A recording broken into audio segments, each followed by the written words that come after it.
Herkese merhaba, kanalıma hoş geldiniz. Uzun bir ara verdim. Bir ay gibi bir ara ve sonunda bir video ile karşınıza gelebildim. Ara vermemin sebebini göstereyim hemen size. Şu Kore işi hırkayı yapıyorum.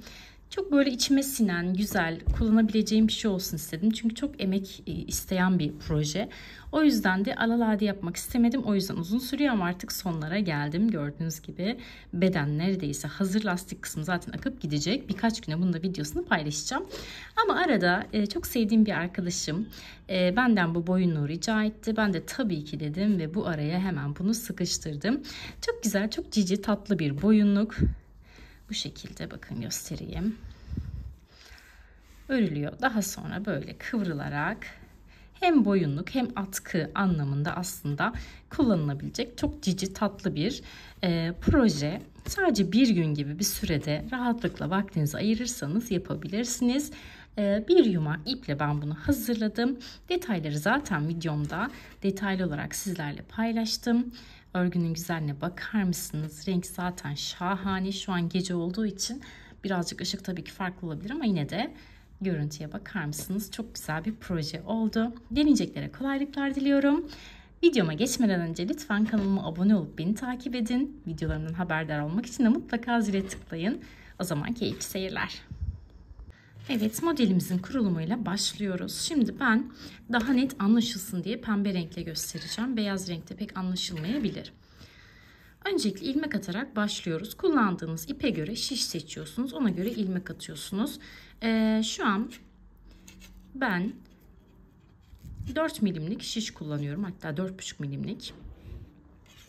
İlmek atmaya başlıyorum. Evet, 3 tane ilmeğimi attım. 3 ilmeğimi attıktan sonra kilitliyorum. Bu aşamada misinalı şiş de kullanabilirsiniz. Normal şiş de kullanabilirsiniz. Herhangi bir sıkıntı yok. Ardından da bakın örgümü çeviriyorum. Bir ters bir düz öreceğim. Bir düz bir ters örebilirsiniz. Fark etmez. İlk sırada her zaman için örmek biraz zordur. Onu bilin. Evet. Bir ters. Bir düz. Ve ilk attığımız ilmek çift olduğu için onu da tek olarak, çift gibi göründüğü için, daha doğrusu çift olduğu için demeyeyim.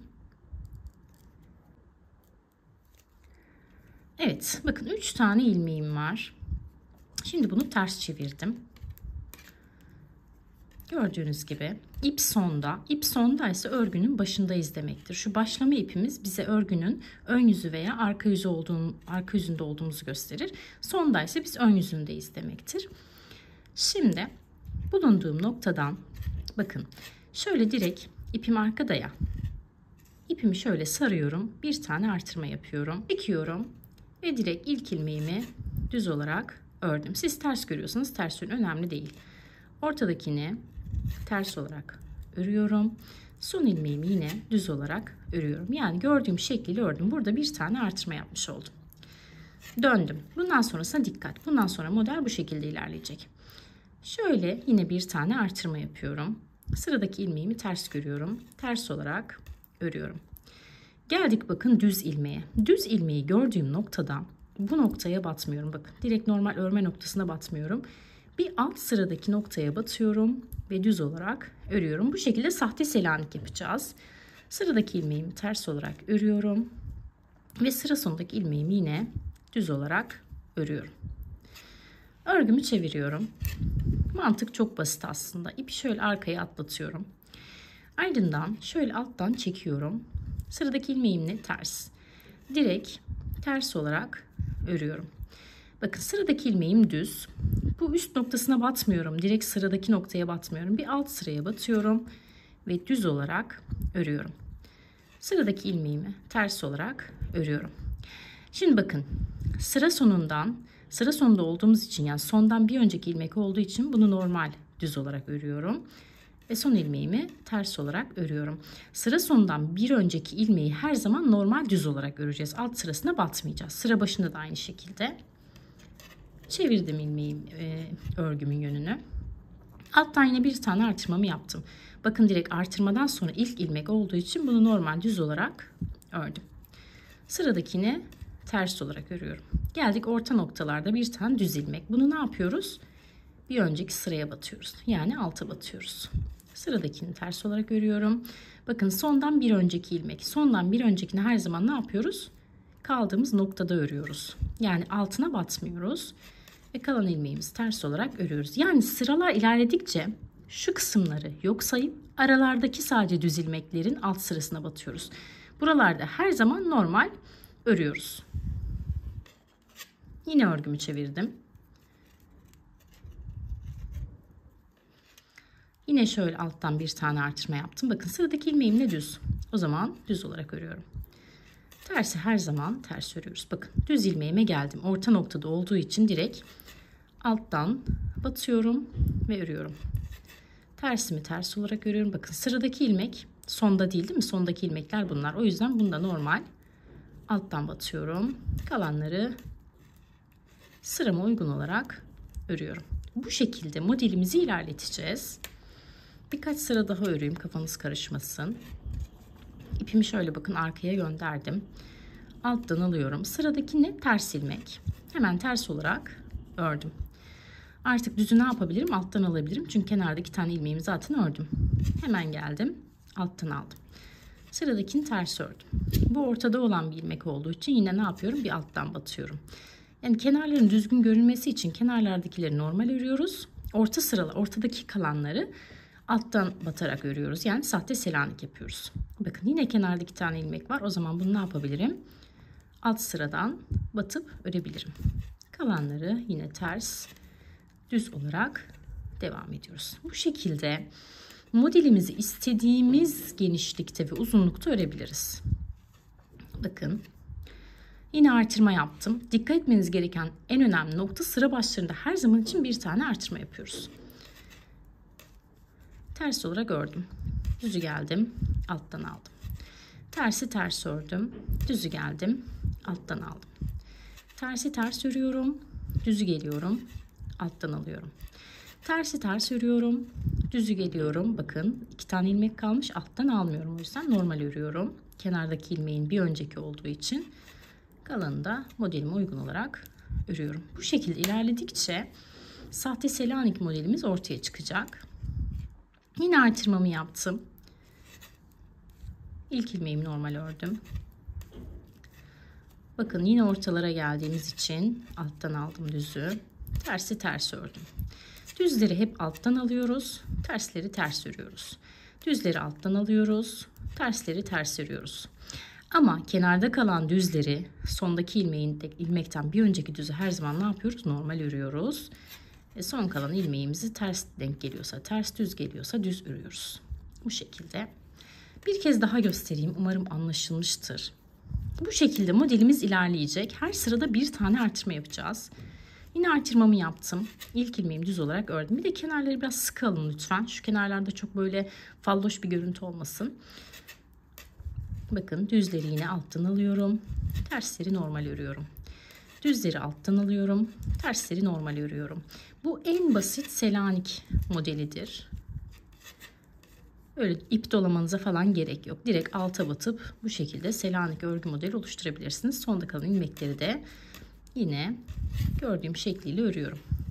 Evet, bu şekilde 3 tane başladığımız ilmeği ne yapmışız? 2, 4, 6, 8, 10, 12'ye ulaştırmışız. Şimdi bunu baş çevremize uygun olarak dilediğimiz şekilde uzatıp genişletebiliriz. Şöyle bakın, ben tamamladım düz örme kısmını. Artık birleştirip yakaya geçeceğiz. Bakar mısınız? Çok güzel oldu. Toplamda 81 tane ilmeğim oldu. 3 tane başladığım ilmek sayısını 81'e ulaştırdım. Şimdi 40 santimlik misinalı şişe geçeceğiz ve döne döne öreceğiz artık. O yaka kısmını oluşturacağız. Şimdi bu aşamada size ölçü vermek istiyorum. Şu kısmın ölçüsü ne kadar, boy uzunluğu ne kadar? Hemen ölçülerini paylaşayım. Böyle örgümü çok kasmadan, çok da yaymadan ölçtüğüm zaman 57 santim oluyor. Bu yetişkin için yeterli bir ölçü. Boyunluk olarak yapacağımız, düz devam edeceğimiz için 57 santim. Boy olarak bakalım kaç santim? Boy olarak da 21 santim. Yani şu yakadan dökülecek kısım 21 santim. Yakadan yukarıya doğru devam edecek. Şöyle birleştireceğimiz kısım 57 santim, yetişkin için yeterli. Siz daha salaş dursun istiyorsanız daha da artırma yaparak uzatabilirsiniz ve daha geniş bir ölçüye kavuşabilirsiniz. Şimdi artık bundan sonraki aşamayla devam edelim. Bu aşamada ben ilmeklerimi 40 santimlik bir misinalı şişe geçiriyorum. Döne döne öreceğimiz için. Şöyle bakın.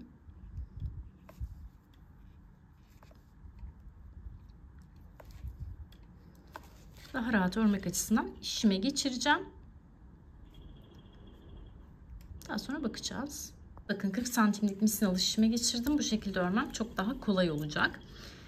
Şimdi ilk aşamada bir düğümleme işlemi yapacağız. Daha doğrusu bağlama işlemi yapacağız. Solu ve sağı birbirine bağlayacağız. Onu da nasıl yapacağız? Şimdi bakın. Şu ilmeğimi şişime geçirdim. Bakın soldaki ilmeğimi sağdaki şişime geçirdim. Sağdaki ilmeğimi de geçirdiğim ilmeğin içinden geçiriyorum ve burada bir tane kitleme yapmış oluyorum. Bakın burada dikkat etmeniz gereken husus şu. Kitleme yaptığınız ilmeğin sağında ve solunda onun zıttı ilmekler olması lazım. Bakın benim kitleme yaptığım ilmek ters. O zaman sağında düz, solunda düz olması gerekiyor. Gördüğünüz gibi sağındaki ilmek de düz, solundaki ilmek de düz. Buna çok dikkat edelim. Yani ritmimizi bozmayalım. Bir düz, bir ters, bir düz, bir ters ritimde devam edecek. Bunu bozmadan buna dikkat edelim. Şimdi hemen buraya bir ayraç takıyoruz. Bundan sonra modelimizi farklı öreceğiz. Hep ön yüzden öreceğimiz için bir sırada düzlerin altına batarak selanik yapacağız. Bir sırada terslerin altına batarak selanik yapacağız. Bir önceki sırada düzün altına batarak selanik yaptığımız için burada düzleri normal örüyoruz. Tersin geliyoruz. Bakın şöyle alttan alıyoruz. Ve bu şekilde örüyoruz selaniğimizi. Düzü normal örüyoruz. Tersi bakın şu şekilde bir alt sıradan alıyoruz ve örüyoruz. Düzü normal ördüm. Tersi bakın şöyle alttan alıyorum, örüyorum. Bu kadar basit bir işlem aslında. Düzü normal ördüm. Tersi geliyorum, şöyle alttan batıyorum ve örüyorum. Şimdi sıramızı tamamlayalım. Bu ayraç önemli. Terse veya düze geçeceğimiz yeri bu gösteriyor. Şimdi biz ters örüyorsak ayrıcı bitirdiğimiz zaman düzü alttan batarak devam edeceğiz. Şimdi ben bir sıramı tamamlayayım. Diğer sırada da yine nasıl yapıldığını göstereceğim sizlere. Mantık çok kolay. Umarım anlaşılmıştır.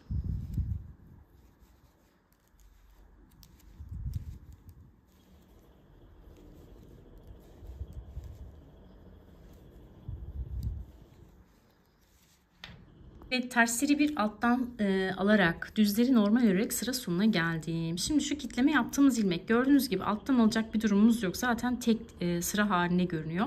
O yüzden onu normal ters olarak örüyorum. Şimdi ayracıma aktarıyorum. Ne demiştik? Bir sıra ters, bir sıra düzden alttan alacağız. Şu an o zaman hangisini alttan alacağız biz? Düzü. O yüzden düzü hemen alttan alıyorum. Tersi normal ters olarak örüyorum. Düzü geliyorum. Bir alttan alıyorum. Tersi ters olarak örüyorum. Düz ilmeğe geldim. Bir alt sıraya batıyorum. Tersi normal örüyorum. Bu şekilde dilediğimiz uzunlukta örebiliriz. Yine bakın düz alttan alıyorum. Tersi ters örüyorum. Hani misinayı bağlayıp devam ettiğimiz için bu şekilde yapmamız gerekiyor. Selanik yapmak istiyorsak.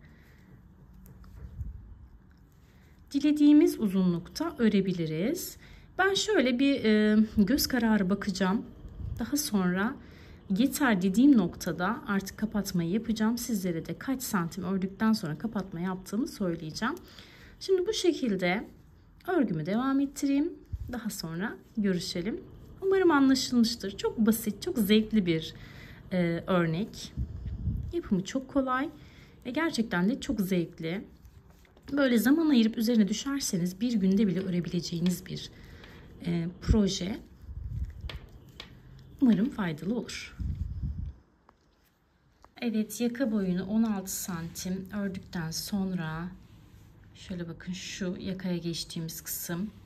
Orada şiş değiştirdiğimiz için bir farklı bir görüntü var. O da zaten kıvırdığımız zaman bu şekilde olacağı için sorun değil. Şimdi hemen kesme işlemine başlıyorum. Kesme işleminde düz olarak örüyoruz. Ters olarak örüyoruz. Daha sonra da son kestiğimiz ilmeği içinden geçiriyoruz. İlk kestiğimiz ilmeği son kestiğimiz ilmeğin içinden geçiriyoruz. Düz olarak örüyoruz. Bir önceki ilmeğin içinden geçiriyoruz.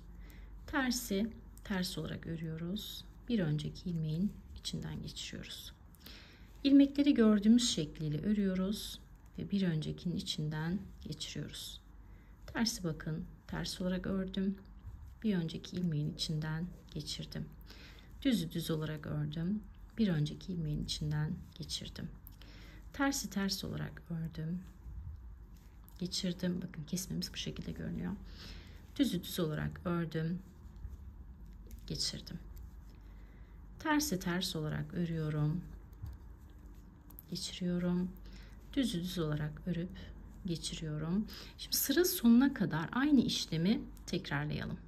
Evet, sıra sonuna kadar geldim ve bir şey oldu. İpim bitti. Ben de devam ettiğim başka bir projenin ipiyle bağladım ve bitireceğim. Şöyle baktığımızda aslında hiç de renk farkı anlaşılmıyor. Şimdi bakın, son ilmeği de kapattıktan sonra şöyle ipimizi çekiyoruz. Şu aradaki kısmı güzelce iğne yardımıyla kapatacağız. Hemen iğnemi takıyorum. İğnemi taktım. Şöyle bakın, bu şekilde bir görüntü var. Şuradaki ilmeği hemen geçiriyorum. Bunu da şöyle alttan arkaya gönderiyorum. Ardından çeviriyorum. Şu kısma açıklıkları kapatarak, aradaki açıklıkları bakın,